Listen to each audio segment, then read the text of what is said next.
Hi, this is the Chris Wade and Dawn O'Neill podcast.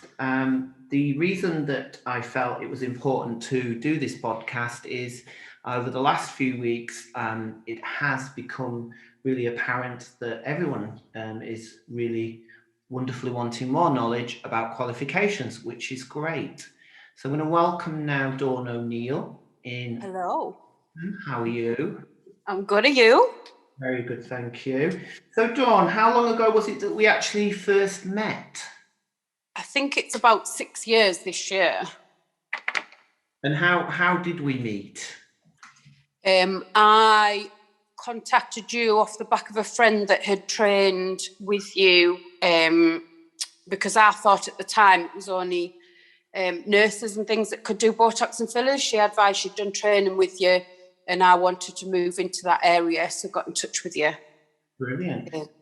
So exactly the same, the famous question that we get asked, actually not as much now, it's great that it's moving on. And I think one of the good things is really, I do feel now is the time to stop talking about medics and non-medics. Really, we are aesthetic practitioners, and our background into becoming an aesthetic practitioner is we're either a medical background or a non-medical background.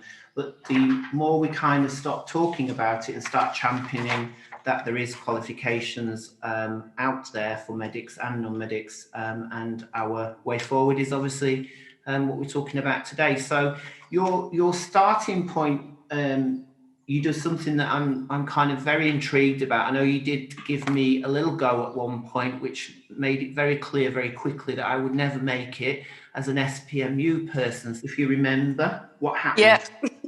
So I think my tool went straight through the mat, wasn't it, within seconds? Yes, not very good.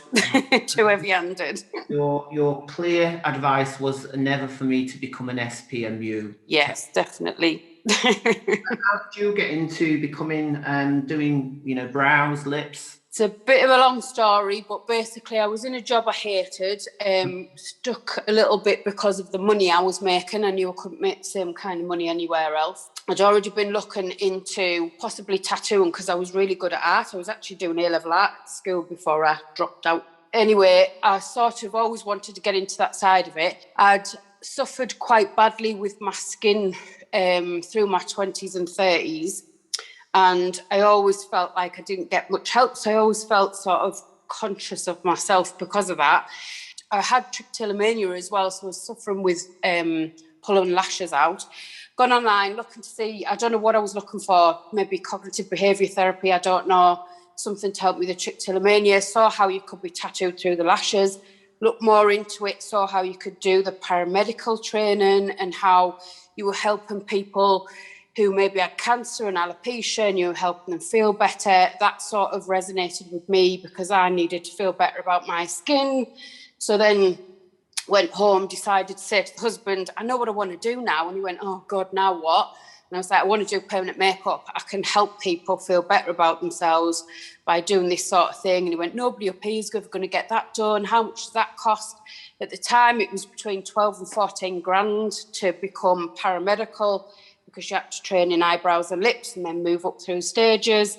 Didn't have the money to do that, so I had to just sort of leave it. 3 months later, I was made redundant or was up for redundancy, took the voluntary redundancy, spent all my redundancy money on training, never looked back. Brilliant. And I think the key thing that you said there, it was your own personal kind of interest, within it, which is great. Really, really good. Looking at SPMU, I think it's very interesting now and great that, forums out there is asking, wanting more knowledge, how can we champion better kind of skills and standards within the aesthetics arena. But if we briefly look at the SPMU, and obviously when I first met you, brows were kind of, £400 or £500, and obviously over the kind of recent time, the price war has happened and training has become more and more training academies are set up. And I think if we look at that model and see what's about to happen within the aesthetics world in general, I think that for me is one of the reasons why we also need the correct training academies with regulated qualifications. So just going back to the SPMU, what do you feel has happened in the period of time that you've been doing it then, Dawn? I think when I first did my training, I did a lot of research to find the right company to go and do my training with. And at the time, it was very expensive and it was quite a comprehensive course. It took you 2 years to qualify from the basic up to the advanced. Nowadays, I think because that many people have now trained, the industry's become saturated. There are a lot of people out there that were highly trained that then weren't skilled enough to then go ahead and set up their own training skills. Unfortunately, other people out there have gone off the back of that and set up training skills that maybe aren't to the same sort of standard. So there's a big, massive, wide range of training out there. Some's not that good and others amazing. But because there's no qualifications in line with that, if somebody's sort of researching online, they can't see at what stage that training is. So a lot of people are going out there and spending thousands of pounds on training thinking it's going to be great. And when they come out of it, they've got no confidence to go ahead and sort of build a business from it because the foundation wasn't there and the training wasn't that great. So I think the qualifications sets a standard so that when people are researching, say, for instance, with the aesthetic side of it, if they know they're doing a level 7, they've got to have done 3, 4, 5, 6, 7, so whatever. It's comprehensive and they know that they've gone through all the levels and that they're at that high standard. Whereas when you're looking at other courses that aren't under a qualification, you don't know what standard or what level you're going to be trained to. Brilliant. I agree totally. And if I go back to mine, my dad wanted me to be a doctor and I was heading towards Cambridge and I disappointed him. And I actually, at the time in the 80s, did a YTS in hairdressing. But even in hairdressing, it was 2 years to become a hairdresser. And then you did your third year kind of vardering, if you like. So 3 years as a full kind of training package. And what amazed me is how you can come into what is a high risk kind of treatment. And, within 1 or 2 days, you can gain a certificate and gain insurance. And then obviously you can go off and call yourself an injector. So I think moving fast forward into where we're sitting now, which I believe is a really great position. So if we begin the journey for the qualification, it really began in 2012 when I was asked to be on the expert reference group for the Bruce Keogh report. And in doing the report, I met some key people, one being Tiffany Tarrant, who worked for Habia being the Hair and Beauty Industry Authority, the other Caroline Larissy, who was working for Habia but now heads up the National Hair and Beauty Federation. 2 key people, and our main kind of combined effort was to champion a regulated qualification, a qualification that was externally examined, that really set aside that it would really quash this argument about medics and non-medics. Because a simple way of explaining it is, like I said about my hairdressing, I was a hairdresser. I did a 2-3 year kind of training. If you look at a mechanic really, if he has a qualification, wherever he's set that qualification, whether it be a BTEC qualification, a City and Guilds qualification, a NACRO qualification, up and down England, the UK, you will know that that person has achieved a qualification that has been examined and regulated externally. And this is really where, within this high-risk treatment that we're achieving, for me, my original training was a couple of days, a couple of models. I paid a lot of money, and at the end of the training, I just did not feel confident. Yet I was insured. I went on to do clients, and it took me many training with many people and lots of money to feel confident and to extend my training kind of to get to a level where I felt really good. So where do you think that can change then, Dawn? What's your take on that now? I think because qualifications are recognised sort of globally, it's good for people who are looking for jobs or looking to employ. But I also think for our level, in the type of job we do and the fact of the risks and things like that, because it's a qualification, you know that you've gone through all the relevant information, you've got underpinning knowledge, you know all the anatomy, the physiology, you've gone through all the complications, you've gone through all the relevant training that you need to be competent in that role. I think also from a client's point of view, when they're looking for a practitioner, that they can find somebody who they know has been qualified to the highest level, so then the risk is lower at that point as well. So obviously you've just fantastically achieved your level 7, which took just over kind of 15 months. And I think that's another thing really for me, is that, you know, within these qualifications, there's set units, set parameters, and also guided learning hours. You know, you have to achieve, there's assessment criteria. How did you find the qualification itself, the level 5 and level 7, Dawn? I think it's hard. I don't think it's for the faint-hearted. I think if there's people out there who, for instance, just stand there all day and do lips all day, and they're happy doing lips all day, and they don't want to do the academic side of it or go any further, then that's fine. But I think if you're going to get into doing the level 5, level 7, you want to work at that level, you've got to be sort of ready to do the academic side of it. For the length of time it's going to take you to get through it, it's hard work when you've got a full client base, and if people have got family at home, you've got to prioritise the time to do it. So I think that for me personally, the lockdowns that we've had have helped me get through it in the time I've done it. I think if I hadn't had the lockdowns, it possibly would have took me a lot longer than what it's taken me. But it's not easy, it's been hard.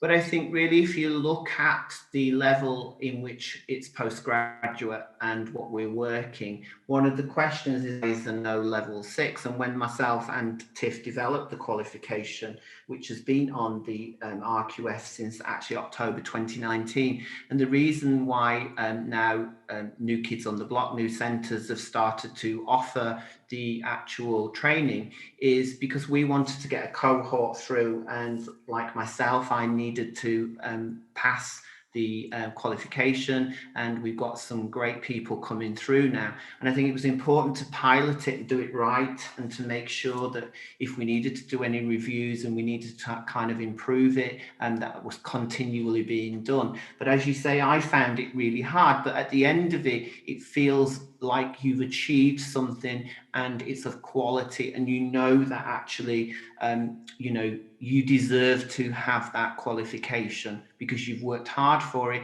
And I was surprised actually, even at the amount of training that I've achieved and I've done, how much there was so many gaps in my own knowledge that I managed to kind of fill, and really at the end of it feel so much more informed by all the information that I've gained and I've achieved. How did you feel from the beginning to the end?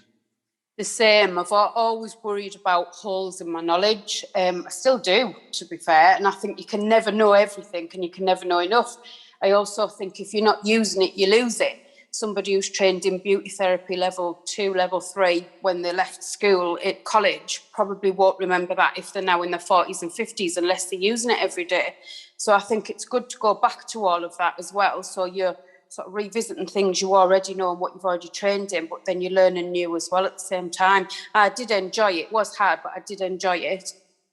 Well, that brings us great into what you've just said there about CPD, because I think CPD, which stands for Continual Professional Development, is important. But I remember about sort of 2 years ago, students, learners calling our kind of training company and saying, my certificate's not validated, it doesn't say CPD, and there's a big kind of hoo-ha on forums, as there always is.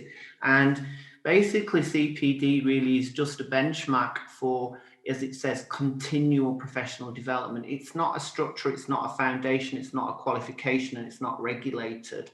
So I think what's great, and what by the end of this podcast, as we you know, try to sort of put things into an understanding that, you know, puts it out there is that, you know, there's so many mixed information that's on forums. I try not to kind of look on it. I don't want to be a celebrity on social media. I don't want my face on there every day. But at the same time, I do think there is enough, you know, people training. There's enough, you know, for everybody. We do need more fantastic training schools. When I first started, there was only kind of 4 great training academies that were teaching, you know, non-medics, and they were all very good. The standards were very good. But I think, like you've just said, in the last 2 to 3 years, you know, people, you know, just trained, and then immediately once they've trained, they're opening up a training academy. How long did it take you? How many kind of models have you done? How many clients would you say, Dawn, before you feel competent to be able to teach? Oh my God, thousands. I think even now, there's things that I see on forums and things, or you hear from colleagues and stuff of stuff they've come across that I still haven't yet come across. Things like occlusions, I've never had one. So you always worry, are you going to be able to deal with that if it happens, because you've never come across it yet. So then you're teaching people about these things that you might never have done yourself.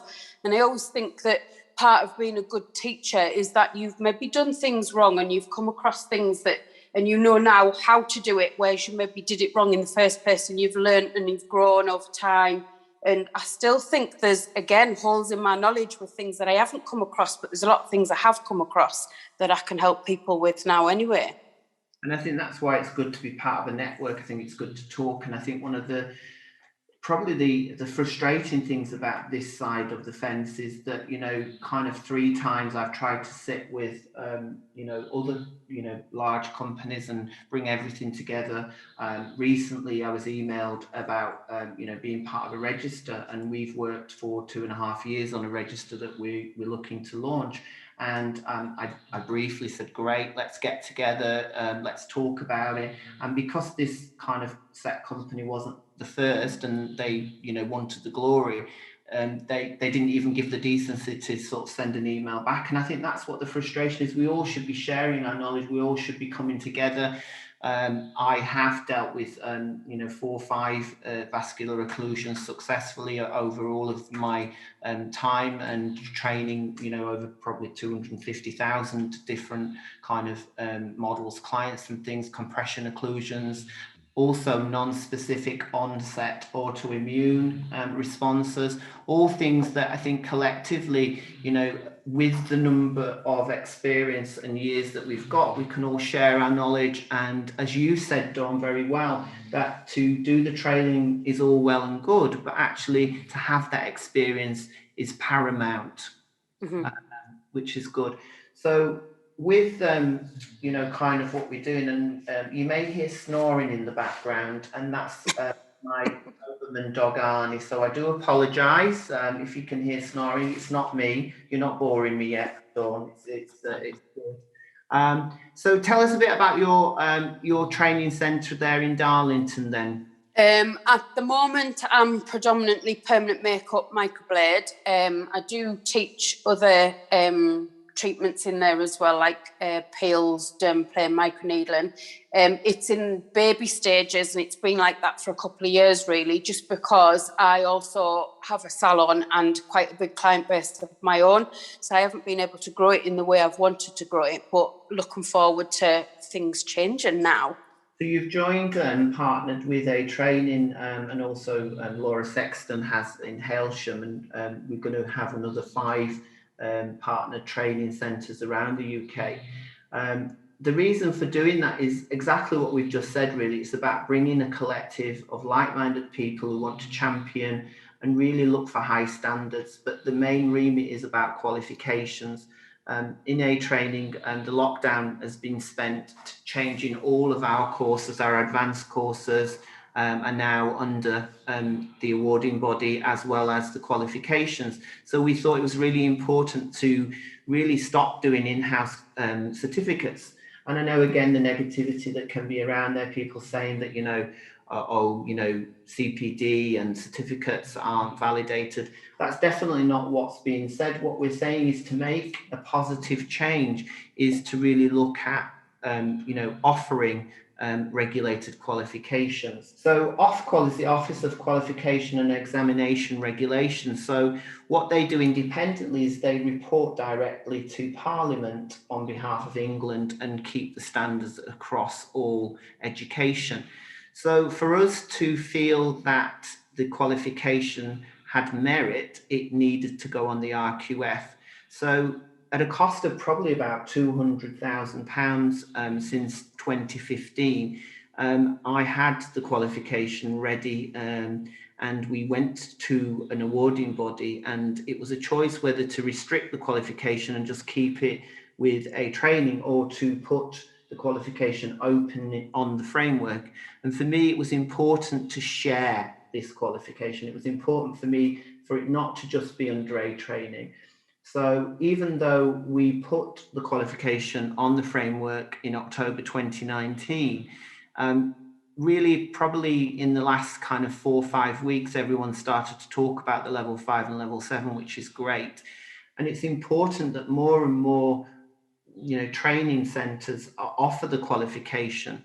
But I do feel it's important that when you're looking to gain the qualification, that you do also do your research as well, that you make sure that the people that are offering the qualification have achieved the qualification. One of the remits that we put in, that people that were teaching also had to have teaching qualifications. It's to get away from this cheap kind of 1, 2, 3 day courses, and anyone who does offer this qualification will realize that your learners are going to be there with you for a good 12 months, if not more, and you're going to need mentoring. We've taken on another 17 employees in the last 2 years, just to equip ourselves ready with IQAs, assessors, and all of our team have gone through their DET. So again, it is exciting and it is really good. And I can't wait, when we're kind of allowed to get back into training. But we have been doing some Zoom training. Have you found the Zoom training? Good. I like it. It's good. It's pretty easy, actually, I think, for what I do. We can only do the first 2 days of our training, permanent makeup training, through Zoom, and the rest of it's still got to be face-to-face. But no, it's good. It gets people on board while they're on lockdown and they've got time to do that. So, yeah, enjoyed it. And I think there's some real positives that has come out of this time, to be able to step back to review. I know I never would have had the time to kind of go through all of our suite of qualifications and redo them all, and obviously kind of engage with yourself and with Laura. So it's really exciting for the future and what's coming. So do you manage to kind of get onto any of the forums? I know I avoid social media and what's going on out there, but what's the main sort of questions that's out there at the minute then, Dawn, do you think? There's been a few things. I think there's been, I don't know whether it's training providers out there that seem to be doing a little bit of scaremongering about qualifications, and the people who are already trained in, say, Botox and fillers, that are the government going to turn around and say that you're only going to be able to sort of do those procedures if you're qualified at level 7. So a lot of people are thinking, are they going to get their sort of jobs taken away from them? No, I think, I've got a seat on the APPG, which is the all-party parliamentary group, which is kind of a group that sits together really and looks across all the boards. I don't think personally that there'll be any appetite for regulation, but I do feel the need for self-regulation, and that's why as a company we're pitching the self-regulation through qualifications by 2022. And I think that like myself, it's to future-proof my career. I began as a non-medic. I am a non-medic and very proud to be an aesthetic practitioner at level 7 as a non-medic. But I also feel that the consumer out there needs to have a valid choice and be able to choose who they wish to do their injectables. And at the same time, I do feel it's important that anyone out there who has done their training, that they can have that training recognised as RPL. So as recognised prior learning, it's important that they can use all of the skills that they've gained and obviously bring that forward and put it into a qualification, so that we do an RPL level 5, level 7 qualification, that we recognise all the hard work that people have done, their past certificates and all what they've achieved. So again, you don't have to start right at the beginning. There is a pathway now that comes into the qualification, because we felt that, you know, not everyone needed kind of to know how to wax or to do manicures. You know, the industry's changed a lot. You know, everything's kind of moved on. So the pathway that we've kind of created, Access Practitioner, really looks at all the anatomy and physiology, the background, the facial, the morphology, all of that kind of parts of it. But at the same, it's very specific to the industry. And I do feel, you know, 5-6 years from now, there will be apprenticeships. I do think that the aesthetic arena is going to triple in the revenue, and also with that revenue, the more people that are having it, which means more training providing, good quality training, high standards are going to be needed. So the industry and the market is going to grow. But I do feel at the same time it will be self-regulation rather than mandatory regulation. But I do feel it's important that we do work together and keep the professionalism. I think one of my questions is have you found negativity out there about everything, or have you found it all? A little bit of negativity. I think within my sort of arena, in the permanent makeup world, I think a lot of people are excited that they can feel sort of more confident in signing up to doing aesthetics training. I think in the past, because of this medic, non-medic thing, it's always put a lot of people off. But I think because this is a qualification, I think a lot of people are seeing this as being a natural progression, if you like, because a lot of people coming for permanent makeup also have those type of treatments. And then you're sending or referring somebody to another person to do those treatments when you could be doing them yourself. I think also that there's been a little bit of negativity about how, in line with what you were saying there with the Access Practitioner course, how can somebody who's got no previous experience, and maybe be a bricklayer or a lorry driver, and made a joke of on one forum, how can somebody who those kind of job roles then go into doing aesthetics without doing a level 2 and level 3 beauty? But I wasn't beauty qualified before I did the permanent makeup, and I would hate to think that I would have to go through not so much the underpinning knowledge and the learning of anatomy and physiology and all that kind of thing, but I wouldn't want to wax people and do people's nails and things like that to become permanent makeup technician. So I think that side of it as well was made a little bit of a joke of, that you should be being doing level 2 beauty, level 3 beauty, then progressed into aesthetics. I think in the 12 years since I've been doing this, we started in 2009, right at the beginning. It was, you know, the surgeons believed the doctors shouldn't do it, the doctors believed the nurses shouldn't do it, the nurses believed the dental hygienists shouldn't do it, the dental hygienists believed that the non-medics shouldn't do it. You know, it's always, you know, I shouldn't, they shouldn't, we shouldn't. I think, again, coming back to the qualification and the Access Practitioner that we teach, it's not just, about coming in as a pathway and opening the door. And I think that was the unfortunate kind of part of it. I think the floodgates opened when, an insurance company decided that they wouldn't set the remit as being the bar of minimum standard being a level 3 beauty therapy, which had been for many, many years. I mean, again, when I started in 2009, there was only really two main insurers. Now there's 5, 6, 7 insurers, which is great. But I do think, again, really, it's where we need to change, that we're not being led by whether or not an insurance broker will give you an insurance, because, again, it doesn't necessarily mean that you're validated if you have a claim. It just means that they trust that what you're telling them is right. They generally sometimes don't have the right knowledge and information to set the standard of whether they're going to insure you, and they'll just give you an insurance policy. And it's only when, unfortunately, things go wrong that then there's a problem. And I think that's why we need to move away from being led by what the insurance will insure, and more about what the qualification is set and how the qualification is put together. And again, we keep saying the word regulated, but again, by an external kind of quality assurance that comes outside and that checks that everything is done correctly. So I do think I agree with the questions that you've just said that it's being put, but times change, things move on. The industry is very different. The client's demand is very different. Social media, Instagram, the last 4 or 5 years. I remember my first Botox treatment when I was working in London. 27, 28 years ago, no one really talked about having a treatment. Very few people had it, celebrities, or it's very expensive.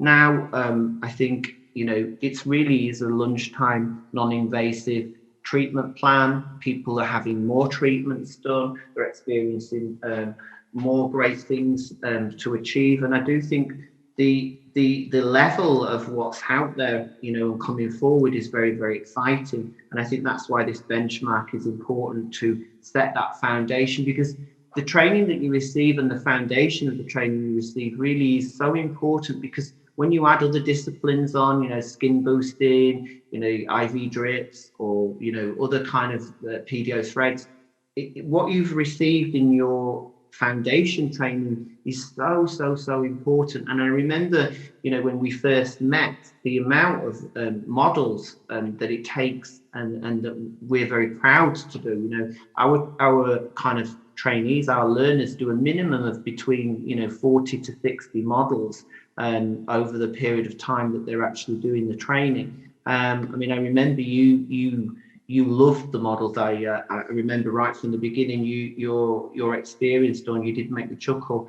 in that you were always first at the front of the line to do the models. There was 2 more things that were brought up. One of them was that how can you have a level 7 if there's no level 6, and that the NOS doesn't recognise the level 6. The NOS, National Occupational Standards, in March 2020 was put out on the framework by Skills Active, which is Hair and Beauty Industry Authority. They kind of are the ones that regulate the NOS for the 4 nations.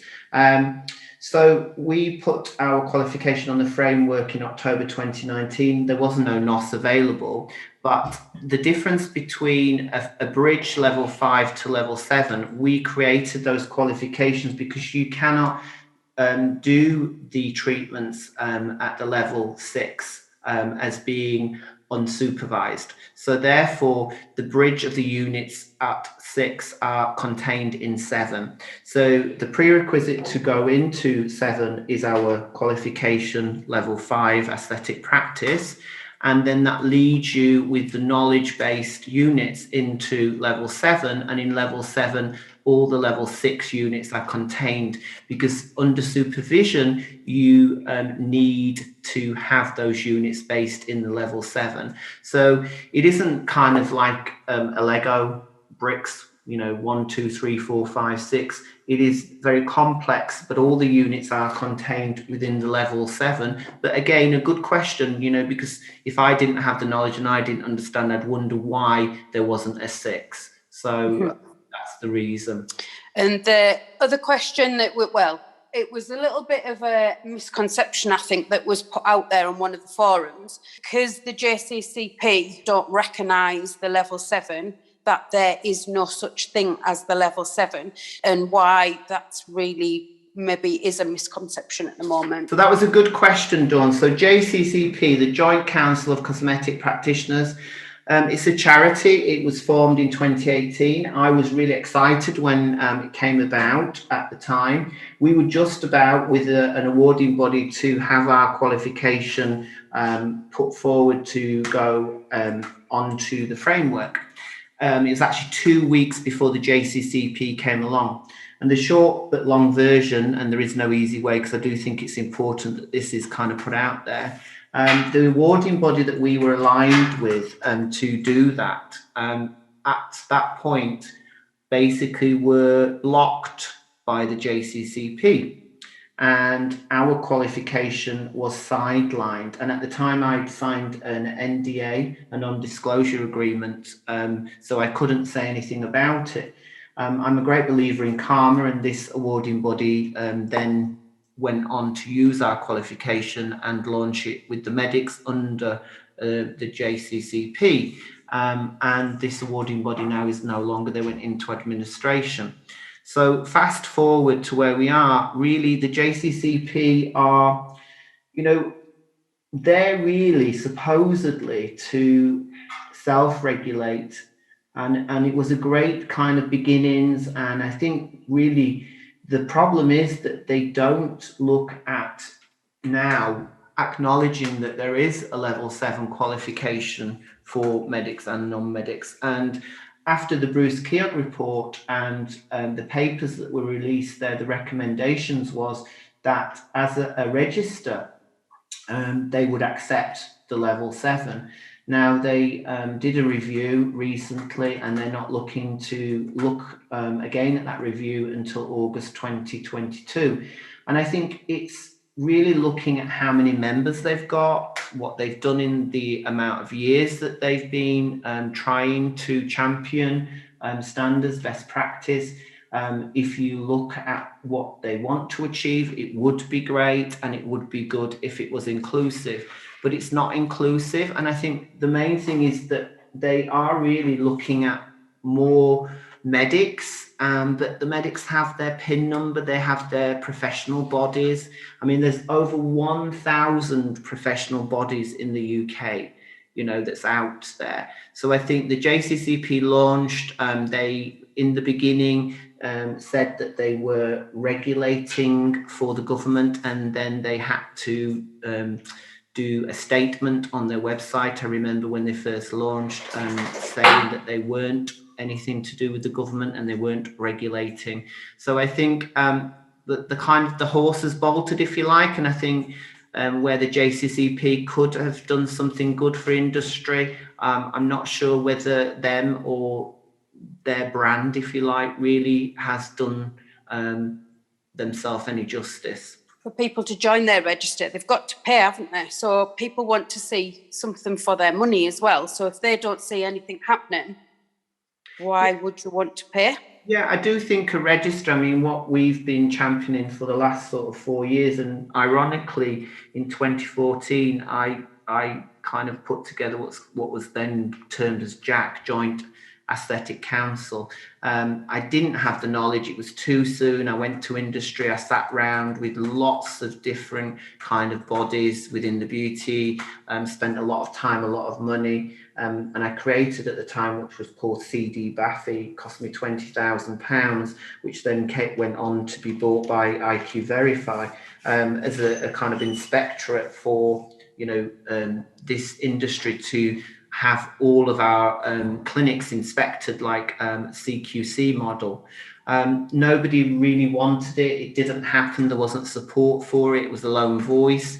And I think the frustrating thing is I do think a register is needed, but I think within our kind of remit, it needs to be an inclusive register for non-medics and medics. It needs to be PSA accredited. And I think that's really what we're looking to do. There's several people that I'm aligned with that have been around a long time within the industry. So watch this space, and we're looking to do that real soon. I think the positive is that for me, again, in all the 12 years that I've done this, I've trained over 5,000 different learners out there, some great names. I've not been one for training celebrities, but I have been one for training all the key people that are probably going on to teach and to run successful businesses within the aesthetics industry. And what I would say that where we're sitting now, I've never really had a divide in any of my kind of training, or I've never really felt there's been a block from the medical side. I think like on both sides as a minority, and I think we need to sort of step back, remove our anger, our frustration, stop really talking about medics, non-medics, the divide, really look at it as an inclusive. We're all working together. I've worked really well with lots of medics, got a lot of great relationships and a lot of real kind of pride for a lot of medics that's out there, a lot of great ones as well. So as far as I'm concerned, I truly haven't had problems, medics, non-medics. What about you, Dawn? I haven't either, not really had any problems at all. But when you look at some of the forums and some of the things that are said, there seems to be a little bit of stigma around non-medics doing aesthetics. So in my mind, when I look at it, I wonder, is it because medics see how beauticians or beauty therapists always looking at competition and competing? They drive each other's prices down, they're competing. Some of them can get very unprofessional and say things about others, because there's a lot of us on the high street at the end of the day, and we're all competing for clients. So I've always believed in be good at what you do, look after your clients, keep your head down, don't take any notice of what anybody else is doing, and your clients will come to you if you're good at what you do. You run your business, all the time that you spend on your own business is good for you. If you're spending time looking on somebody else's business, that's time lost in your own business. So do you think that some medics out there may have a problem with non-medics because of pricing, whereas a doctor or a nurse has always been able to charge more, that a beauty therapist is going to come in and downgrade the price because they're looking at competition? So from my point of view, where I look at it, I think that may be part of the problem. I definitely think it's the unprofessional part. I don't think it's about whether or not we can do the treatment, and definitely in the last sort of 5 or 6 years, the knowledge, the underpinning knowledge that we've got, and everything that we're leveling at is available. But I do feel, as you say, it's our unprofessional kind of way in which that we compete with each other and the price. I think if you look at dermaplane, I remember we were the first to bring the doctor and you were on the course. I personally didn't actually think that treatment would take off, but it did. But at the time it was 150, 175 pounds per treatment. I think now you can kind of pay 20 pounds, 25 pounds. And I think that's what happens in this side of the fence. I think rather than taking the standards up, I think the price goes down. They do it faster, quicker, cut corners. And I think if you look at botulinum and it being a prescription-only medicine, the reason why that has stayed at a key price, and where dermal fillers is, 1 mil, I've even seen it for like £40, which is just unbelievable. Because you can get dermal fillers non-prescription, it can get into the hands of people that might not have necessarily trained to the high standard. So that means that they're offering this treatment. And personally, no one can deliver a treatment to that standard at that price. So I do think that we need to be professional. And I think as part of the championing of the qualification, it's really to remove the price war. I mean, recently, sadly, really, even with this, introduction of a regulated qualification, someone sent me a snapshot because as I said, I don't look at social media, where someone's even done a flash sale of 20% off qual regulated courses. Now, you're not actually doing any favors to the industry, because that's where, on the other side, the medics really do and deliver it differently. And I think that's definitely where we need to step away from this rat race and this fight with each other. That there is enough out there for everybody. The industry is growing, it's getting bigger, more people are requesting it, more people want the treatments.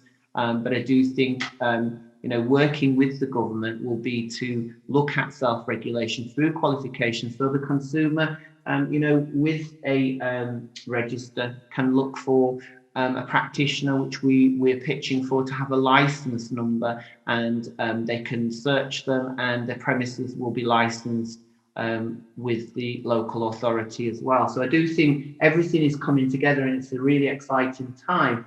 And I think the qualification is a key part, but with myself and a training, as I said, we were doing the qualification since October 2019. In the last 4 to 6 weeks, and the reason why I've come kind of on here and done this, because I don't want to be on every day, every week. I don't want my face to be on social media, but I think it's important that you know, we do talk fact and we don't talk fiction. You know, it's great that we're talking about the qualification, but we need to be realistic and understand that this qualification, anyone offering this on a price war, anyone offering you this qualification cheap, really look at who it is. You know, look at if they've achieved the qualification themselves, look if they've got the staff, you know, have they got internal quality assurance, have they got assessors, have all of the people that are involved got their DET. You know, I did my Cert Ed, my training and certificate in education. It took me 2 years, 1 day per week in 2008, 2009. It took me 2 years on my day off going to college to achieve my certificate in education. And I think, you know, this is the part. It isn't just about turning up, watching someone inject, and maybe doing one model. And I mean, I've heard some horror stories about they've not even done a model, they've all injected one person. And I just, that is where it needs to change, because if anyone's offering it cheap, I'd be worried. You're not going to achieve it in less than a year. So if they're telling you that, you know, you're going to be getting your certificate in less than a year, I would be questioning that as well. And I do think it's important really that we, you know, we stop chasing, you know, the miller filler at X price. And for me personally, my last little kind of thing about this, if I'm true, I would personally, as a company, championing that dermal fillers go on to prescription, because I think then again, the quality of the people who would continue to do this and to thrive, and the price would level at the correct price, would then bring the standard up. I do think, again, it should be a different classification of prescription, and I think botulinum and dermal fillers should go to a different class, and I think they should be VATable, but that's again for another podcast. Well, hopefully we've covered everything, and it's been knowledgeable. And as you can hear, that's my other dog. She's not a puppy anymore, Shadow. She's Weimaraner. She's performing at the moment because she's getting no attention. So that usually means that you know, she wants a cuddle. So I think it's over and out from me and cuddle time. And I look forward to being able to catch up soon, when hopefully we'll hear that we can all get back together and start doing some kind of training in the near future. When have you got your actual launch of the qualifications up there in Darlington, Andre Training and Dawn? From July, I'm excited. Brilliant. Yeah, we're excited. It's a great partnership, and it's been a great journey to get us to this point. I'm really excited. So I'll go off and cuddle my dogs and feed my dogs, and I shall speak to you soon, Dawn. Okay, thank you very much. Bye. Bye.